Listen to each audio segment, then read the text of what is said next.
Bonjour à tous, c'est Jean pour votre podcast en français pour réussir. Aujourd'hui, on va continuer avec notre série sur le TEF et on va continuer sur la section A, expression écrite. On avait parlé de ce que c'était l'expression écrite, des indications, des consignes, les instructions et puis des techniques, des conseils.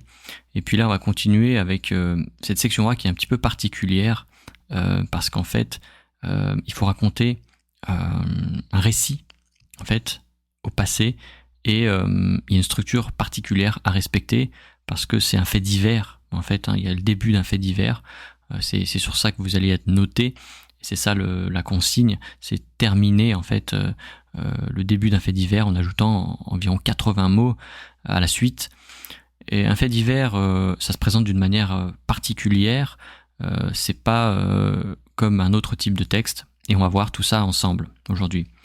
Alors, la structure du fait divers est particulière parce que chaque paragraphe, donc ça parle d'un élément particulier. En fait, chaque paragraphe fait intervenir une idée différente. Et bien sûr, les paragraphes s'enchaînent de manière logique entre eux. Ça, c'est évident pour tous les types de textes. Voilà. Donc, de manière générale, ça peut être... ça dépend du sujet, mais en général, les sujets de la section A, expression écrite au TEF, sont souvent du même type, en fait. Mais une structure, ça pourrait être un premier paragraphe qui relate les circonstances de l'événement, donc en fait, qui raconte ce qui s'est passé, mais qui montre plutôt les circonstances, donc le contexte, en fait. Par exemple, la date, le lieu, les protagonistes, en fait, qui vont intervenir. Voilà, le contexte spatio-temporel, en fait. Voilà. Un deuxième paragraphe, ensuite, qui va contenir le témoignage d'une personne présente ici, sur place. Ça peut être une victime, ça peut être un témoin, ou ça peut être un policier, un agent qui est intervenu sur cette affaire, quand il y a des affaires criminelles, par exemple. Et donc qui va parler de ce qu'il a vu en exprimant certains mots. Et ensuite un troisième paragraphe qui relate le résultat, le dénouement de l'histoire. Qu'est-ce qui s'est passé à la fin? Est-ce que tout est bien qui finit bien? Est-ce que la victime s'en est sortie? Est-ce que le malfrat, le criminel est allé en prison? Est-ce que la personne a retrouvé son objet perdu, etc., etc. Voilà.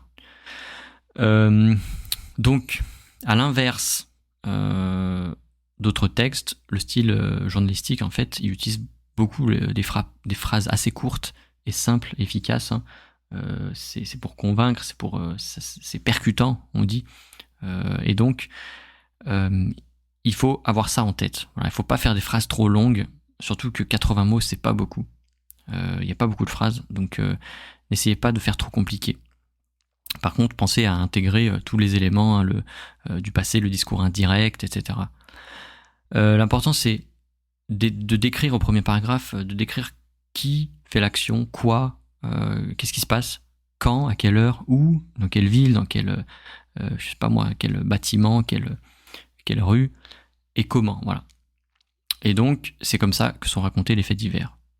Alors, par exemple, hier, à 23h31, voilà, c'est très précis, un singe s'est introduit dans la chambre de Jacques, un retraité vivant dans la banlieue de Lyon.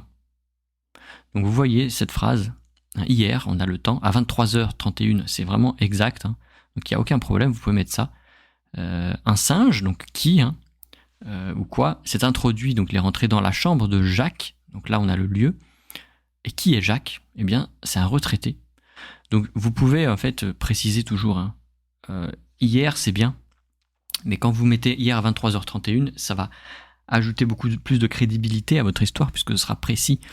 Et Jacques, c'est pareil. Dans la chambre d'un homme, c'est pas intéressant. Par contre, dans la chambre de Jacques, c'est qui? C'est pas un homme, c'est un homme, mais c'est un retraité. Et il habite où, ce retraité? Il vit dans la banlieue de Lyon. Donc ça vous donne beaucoup d'éléments de précision, et c'est ça qui donne en fait, la véracité à vos propos.